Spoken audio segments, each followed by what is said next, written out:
Ada beberapa penekanan dari saya, pelajaran yang kita simak dari ini semua bahwa kita perlu benar-benar mengelola sumber daya kita. Saya sudah hitung, saya sudah pelajari angka-angka, banyak sekali sumber daya kita yang bocor. Sedikit demi sedikit kita tutup. Sebagai contoh, terlalu banyak kegiatan pembalakan hutan liar, illegal logging, juga illegal mining, tambang-tambang ilegal terlalu banyak penyelundupan. Kita sudah kerahkan TNI, Polri, kerahkan kekuatan, masih saja pihak-pihak yang terus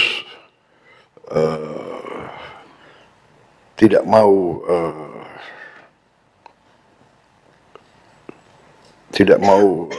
menghormati hukum di Indonesia. Jadi ini mewaspadai kita, ya. Penyelundupan ini mengakibatkan kerugian besar bagi ekonomi kita. Ya. Penyelundupan, contoh dari Bangka, penyelundupan timah yang sudah berjalan cukup lama. Saya juga dapat laporan dari penegak hukum, dari TNI sendiri melaporkan ada pejabat-pejabat, ada petugas-petugas TNI yang terlibat. Dapat laporan juga petugas-petugas Polri terlibat. Dan beberapa instansi, ini benar-benar saya berharap Panglima TNI dan Kapolri benar-benar menindak aparat-aparatnya yang melindungi kegiatan penyelundupan ini.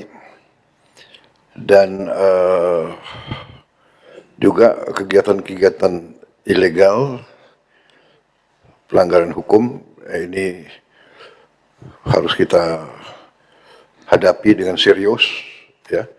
Kita tidak boleh takut mengakui kelemahan-kelemahan kita, tapi kita harus terus bertekad untuk menyelesaikan masalah ini, ya. Contoh yang saya katakan, kalau di awal pemerintah kita, di awal bulan-bulan pertama kita tidak melakukan efisiensi penghematan besar-besaran, kita sekarang tidak punya. Ya, kita akan punya, tapi kita tidak sekuat sekarang. Ya, saya dapat laporan dari Menteri Keuangan, sisa anggaran yang bisa kita hematkan cukup besar. Dan di sana sini masih juga ada pihak-pihak dari pemerintah kita sendiri yang kurang cepat bergerak. Ya, terlalu banyak menghamba kepada peraturan. Peraturan dibuat oleh manusia. Kalau peraturan yang tidak menguntungkan bangsa dan rakyat, peraturan itu harus segera kita rubah. Saya ulangi, kalau peraturan apapun, peraturan menteri, apalagi yang di bawah itu, ya, perpres sekalipun, undang-undang sekalipun, yang tidak sesuai dengan Undang-Undang Dasar 1945, ya, kita tidak boleh ragu-ragu.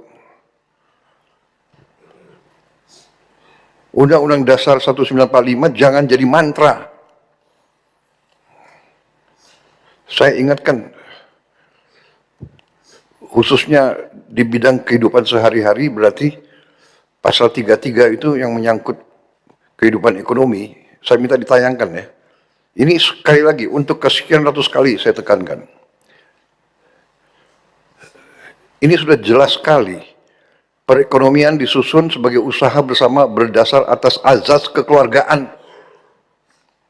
Tidak boleh ada korporasi yang mengalahkan negara. Kita butuh korporasi, kita butuh dunia usaha swasta. Tapi dia tidak boleh mengatur negara dan mengalahkan negara.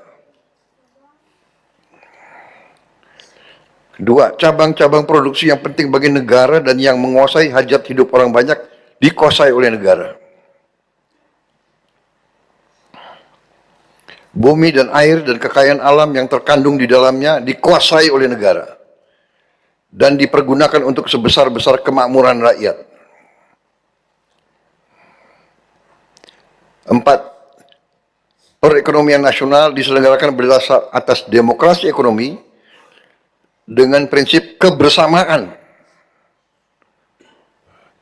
efisiensi berkeadilan, berkelanjutan, berwawasan lingkungan, kemandirian, serta dengan menjaga keseimbangan kemajuan dan kesatuan ekonomi nasional.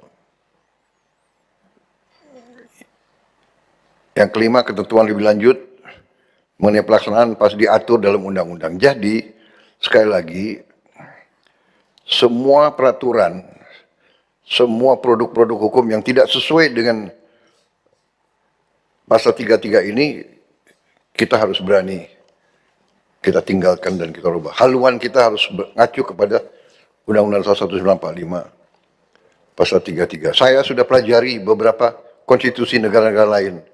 Mereka semua punya semacam ini. Malah lebih keras lagi. Dan mereka yang melaksanakan ini ekonominya benar-benar drastis meningkat.